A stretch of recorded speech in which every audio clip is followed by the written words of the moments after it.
자, 이제부터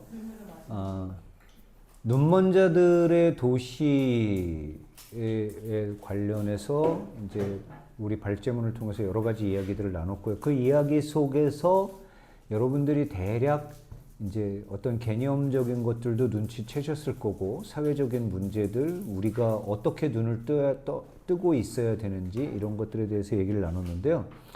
이번에는 강의에서는 역시 늘 우리가 하듯 철학적으로 이 소설에 등장하는 철학 개념들을 좀 살펴보려고 해요.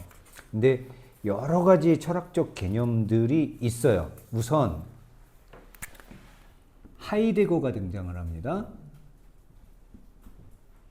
하이데거의 현존재라는 개념을 살펴볼 거예요. 토마스 홉스라는 사람의 리바이어던이라는 개념을 요건 좀 가볍게 살펴볼 거예요. 자, 그리고 레비나스, 이 부분은 강의는 안 하고 넘어갈 거예요. 우리 전에도 많이 다뤘었기 때문에. 레비나스 하면 뭐가 떠오르시죠? 타자의 얼굴과 관련된 레비나스 윤리학이 이 책에 또 기본적으로 깔려 있습니다. 그건 어떻게 깔려 있는지 이제 우리가 굳이 얘기하지 않아도 금방 느껴지시죠? 그 다음에 자크 데리다의 데리다적 해체의 문제가 있어요. 정체성과 문명의 취약점, 여기에 대해서 이것도 조금 간단하게 살펴볼 거예요. 그리고 이 부분은 설명을 안 하고 넘어갈 건데, 미셸 푸코 판옵티콘 기억나시죠? 이렇게 감옥을 세워놓고 감옥 가운데에다가 탑을 놓고 그 탑에서 모든 감옥의 방을 돌아볼 수 있게 해놨어요. 원형 감옥을 만들어 놓고. 근데 이 타워에는 딱 한 사람만 있을 수도 있고 없을 수도 있어요. 왜냐? 모든 죄수들은 타워에서 자기를 바라보는 사람을 볼 수가 없어요. 타워에서는 모든 죄수들의 방을 어디든 조망할 수가 있어요. 그럼 무슨 일이 생긴다 그랬어요? 권력의 내면화. 그래서 죄수들은 권력자, 즉 감시자가 없어도 감시자가 있다라고 생각하는 가정하에 모든 행동을 할 수밖에 없다. 이게 이제 스튜어트 밀이었나? 옛날 18세기 정도에 나왔었던 새로운 감옥 이론이었는데, 감옥을 구축을 이렇게 하자는 이론이었는데, 미셸 푸코가 그 파놉티콘을 가지고 와서 어떻게 인간에게 권력이 내면화되는지를 상징적으로 표현한 거예요. 지금 우리는 이 미셸 푸코의 관점으로 볼 때는 우리에게 꼭 뭘 해라 하지 말아라라고 하지 않아도 우리는 모든 행동을 누군가 지켜보고 있다는 전제하에서 하게 된다는 거죠. 이게 권력의 내면화예요. 그리고 실제 우리나라나 중국 같은 경우는 CCTV가 워낙 많기 때문에 뭐 안 그러려고 해도 누가 보고 있다는 거 다 알죠. 예. 신호 위반하려고 해도 CCTV에 언제든 찍힐 수 있고, 예. 카페에서 뭐 남들이 노트북 놓고 가고 핸드폰 놓고 가고 그거 안 집어가는 이유가, 물론 우리나라 사람들이 착해서 그런 것도 있지만 권력의 내면화가 상당히 진행되어 있기 때문일 수도 있어요. 권력의 내면화가 상당히 진행됐다는 건 역설적으로 문명사회라는 사회가 그만큼 진행됐다는 뜻이기도 합니다. 그것이 꼭 좋은 건지는 모르겠지만요. 그 다음에 알베르 까뮈의 실존주의. 요건 어떤 의미냐면, 까뮈는 어쩔 수 없는 상황, 우리 아까 토론을 하면서 그런 얘기를 많이 했어요. 어쩔 수 없는 상황에서 벌어지는 악, 이것을 우리가 이해해야 되나? 용서해야 되나? 용서할 수 있는 것인가? 의사의 아내는 어쩔 수 없는 상황에서 악을 저질러요. 권총을 가진 두목을 살해하죠. 그리고 불을 질러서 그 안에 있는 사람들이 다 죽을 수밖에 없는 구조로 만들었어요. 어마어마한 죄를 지은 거예요, 사실은. 근데 그 죄가 검은 안경을 쓴 여자가 차를 도둑질한 남자의 허벅지를 하이힐로 찍어서 결국 폐혈증으로 죽게 만든 것보다도 더 수월하게 우리에게 용인되고 더군다나 통쾌하게까지 느껴지는 이유는 뭐라 그랬죠? 아까? 둘의 죄가 어떻게 다르다? 그렇죠. 타자의 고통을 줄여주기 위해서 저지른 일이냐, 아니면 내가 짜증나서 저지른 일이냐, 이거에 따라서 우리가 용인할 수 있는 범위가 달라질 수밖에 없는 거죠. 단순히 우리가 어떤 신문기사나 어떤 칼럼이나 이런 데서 막 죄인이야 라고 욕을 한다고 하더라도 눈을 뜨고 있는 우리는 그 이면의 이야기를 봐야 되는 거예요. 이 사람의 죄가 어디서부터 비롯된 것인가? 그것이 공공의 선을 위한 것인가? 아니면 자기의 이익을 위한 것인가? 공공의 선을 위해서 했다면 법적으로는 비난받을지 몰라도 우리가 거기에 도덕적으로 비난하는 잣대를 들이대는 건 문제가 있겠죠. 자, 그런 것들이 이제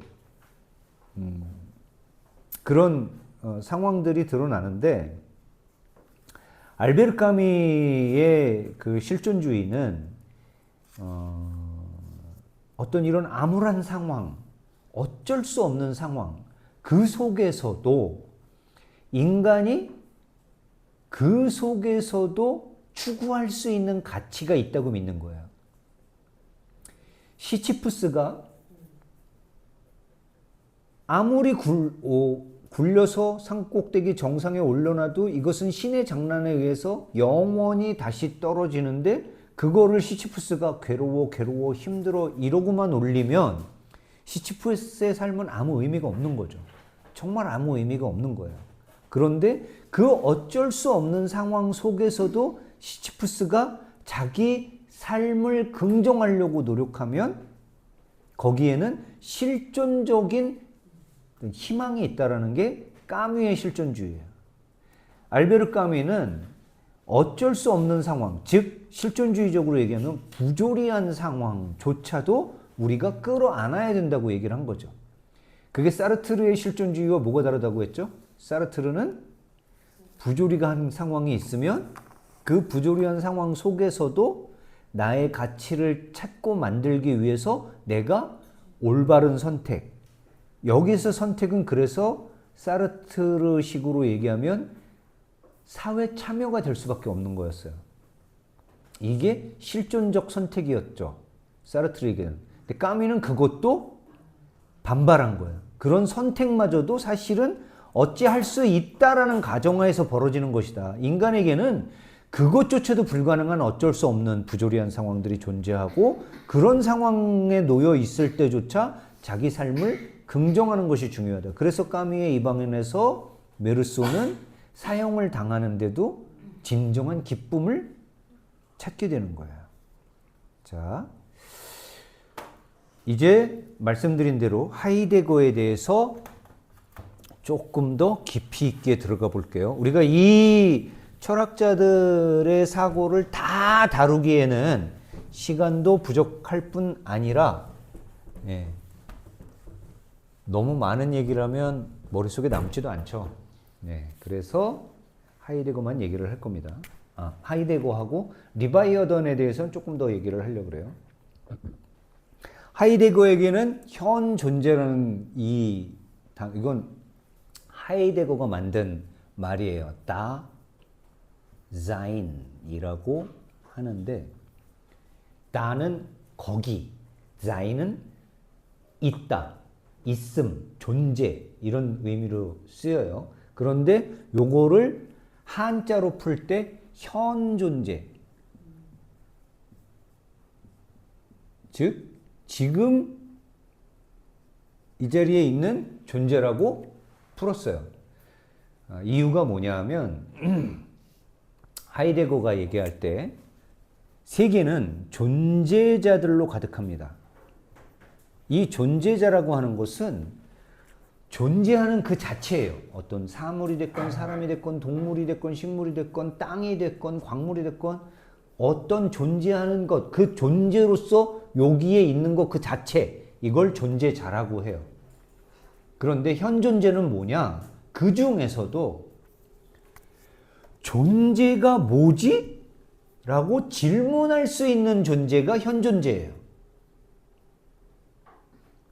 질문할 수 있는 존재. 그래서 현존재라고 하는 건 다른 말로 얘기하면 인간이라고도 할 수 있어요. 왜? 동물이 존재란 무엇이지? 이렇게 생각할 수 있어요? 뭐 있을지도 모르지만 우리는 동물의 언어를 알아들을 수가 없으니까 있는지 없는지 모르죠. 동물들이 책을 써놓은 것도 아니고. 우리는 일단 존재에 대해서 회의하고 고민하는 것은 인간만이 가지고 있는 능력이라고 생각을 합시다. 그런데 여기서 문제는 뭐냐? 모든 인간이 그럼 현존재일까? 그럴까요? 모든 인간이 자기 존재가 무엇인지를 고민할까요? 그렇진 않을 거예요. 그렇진 않을 거예요. 그래서 어떻게 보면 현존재라는 건 살짝 다른 말로 얘기하면 철학자? 혹은 철학하는 사람? 철학하는 사람은 의심하고 회의하고 생각하는 사람이에요. 사유하는 사람. 존재에 대해서 사유하는 사람을 현존재라고 부릅니다. 근데 대부분 우리는 이 현존재를 망각하고 존재자로서만 이 세계에 드러나고 있어요. 그럼 뭐가 되느냐? 내가 뭐지? 나는 왜 살지? 이 질문을 하지 않는 사람은 강아지나 들풀이나 산이나 햇살하고 똑같다라는 거예요. 그런 다양한 존재자들 중에 하나일 뿐이에요. 인간이기 때문에 존재에 대해서 회의하고 생각하고 질문할 수 있어야 된다는 거죠. 그래서 현존재는 아무나 될 수 있는 것은 아니에요. 그런데 현존재를 다른 말로 세계 내의 존재라고 얘기합니다. 세계 내의 존재. 이건 무슨 의미냐? 현존재는 세계로부터 분리돼서 나 혼자 따로 존재하는 게 아니에요. 우린 철학자 그러면 막 일상생활하고 완전히 벗어나가지고 괴팍한 소리만 하는 사람들 이렇게 생각하기가 쉬워요. 근데 하이데거가 바라보는 현존재, 사유하는 사람은 자기가 속해 있는 그 세계의 모든 것들과 관계를 맺고 있어요. 이 현존재는 반드시 세계 안에서 존재할 수밖에 없어요. 늘 무언가 사용하거나 누군가 만나거나 어떤 의미를 만들면서 산다는 거죠. 현존재는. 그 현존재는 자기 자신을 이해하려고 하는 존재예요. 하지만 그 이해는 고정된 것이 아니라 해석을 통해서 계속 바뀝니다. 매 순간, 날마다 우리는 내가 누구지? 난 어떻게 해야 되지? 내가 이 세계와 어떻게 관계를 맺어야 되지? 이 회사에서 나는 어떤 일을 해야 내가 나로서 존재할 수 있지? 내가 이 학교에서는 어떻게? 우리 이 클래스에서는 어떻게 존재해야 되지? 말을 많이 해야 되나? 적게 해야 되나? 뭔가 욕심을 더 부려야 되나? 아니면 욕심을 내려놔야 되나? 이런 내가 존재하는 양식, 내가 존재하는 방식을 끊임없이 생각하는 존재라는 거죠. 그리고 현존재는 중요한 게 있는데 언젠가 내가 죽을 것이라는 걸 알고 있는 존재예요. 이 죽음이 없으면 존재자는 자기 존재에 대해서 사유할 수가 없어요. 죽음이 없으면. 왜? 유한하기 때문에 그 유한한 시간 속에서 내가 이 세상에 유의미한 존재로 존재하기 위한 다양한 방식을 고민하게 된다는 거죠. 그래서 현존재를 죽음을 향한 존재라고도 합니다. 그래서 실존주의를 다루는 문학 작품들에서는 반드시 죽음이 나와요. 반드시 죽음이 이 문학 작품의 어떤 태제를 관통하는 키워드로 작용을 합니다. 그런데 우리는 그러면 모든 인간이 현 존재였으면 좋겠는데 왜 이걸 못하느냐? 우리 존재는 망각을 하네요. 망각. 우리가 현 존재라는 걸 망각해요. 망각하고 존재자로 떨어져서 삽니다. 존재자로서 로우 그레이드에서 살게 돼요. 이걸 망각하게 만드는 게 뭘까요? 그걸 하이데거는 타인의 시선이라고 얘기합니다. 자, 레비나스는 타자를 볼 수 있어야 된다고 얘기를 했죠. 근데 하이데거는 타인의 시선에 얽매이는 순간 우리가 현 존재를 잃고 존재자로 추락한다고 얘기하는 거예요. 그럼 이 소설과 이 현 존재는 무슨 관계에 있느냐? 잘 생각해 보세요. 이 소설 속에 등장하는 대부분의 인물들은 다른 사람의 시선 때문에 살아갑니다. 다른 사람들이 볼 수가 없어요. 근데 왜 시선이라고 얘기하느냐? 여기서 하이데거가 얘기하는 타인의 시선이라는 건 뭐냐면 말 그대로 그냥 보는 시선에만 국한되는 것이 아니라 남들이 다 하니까 나도 해야 돼요. 똥이 복도에도 막 누군가 싸기 시작했어요. 누군가 복도에 한 번 싸기 시작하면 쫙 싸버리는 거예요. 어쩔 수 없다고 자기를 속이면서. 화장실에 물이 안 내려가. 다 막혔어. 난 휴지가 어디 있는지도 몰라. 눈이 안 보여. 어쩔 수가 없어. 그러니까 그냥 온 천지가 똥밭이 돼버리는 거죠. 뭘 안 해서요? 현 존재로서 자기 존재와 이 세계가 관계 맺는 방식을 생각하지 않고 남들이 하는 대로 하는 거예요. 그 순간 우리는 타인의 시선을 사는 존재자로 추락한다는 거죠. 이게 망각이에요.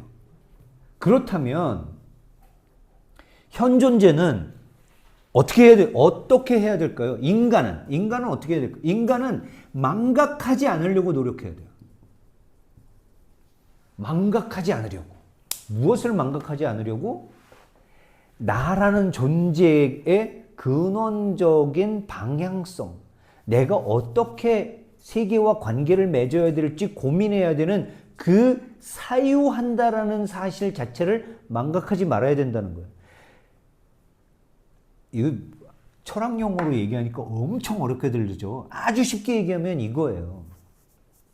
이거 우리 밀란 쿤데라 때도 엄청 얘기 나왔던 거예요. 밀란 쿤데라 때도 어떻게 얘기했어요? 이데올로기에 경도되는 사람들, 남들이 가니까 그냥 다 한 방향으로 뛰는 사람들, 이러지 말라고 밀란 쿤데라가 참을 수 없는 존재가 보면서 수없이 주장을 하잖아요. 무세 사인, 에즈무스 사인. 반드시 그래야 돼? 그래야 돼.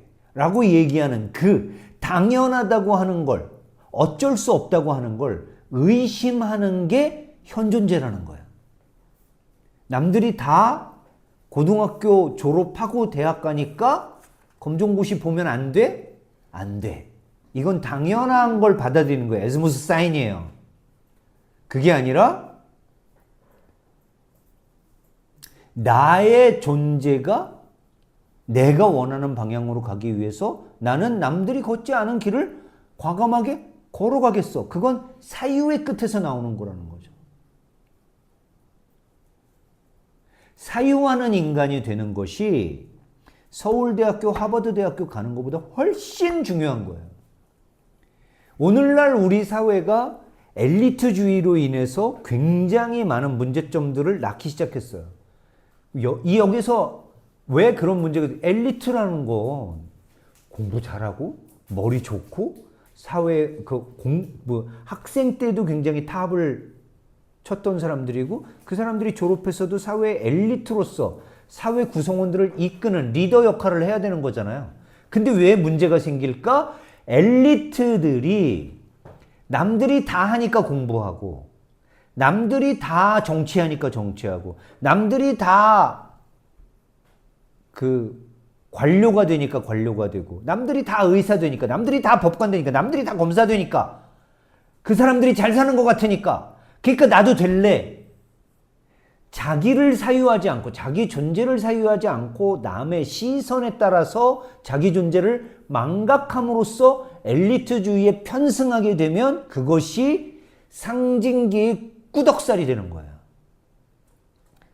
깨뜨릴 수 없는 꾸덕살이 되는 거죠. 그리고 본인들도 실제계에 있는 자기 자신을 인식하지 못하고 자기를 잃어버린 상태에서 사회 시스템의 어떤 톱니바퀴로 살아가게 돼버리는 거예요. 근데 그 톱니바퀴가 좋은 방향으로만 흐르면 참 좋겠는데, 사유하지 않는 인간들이 모여서 만든 톱니바퀴가 좋은 방향으로 갈 수가 없죠. 이 소설에서 사유하는 인간들이 몇 명 나와요. 의사의 아내가 사유를 합니다. 그리고 한쪽 눈에 백내장이 온 노인이 사유를 해요.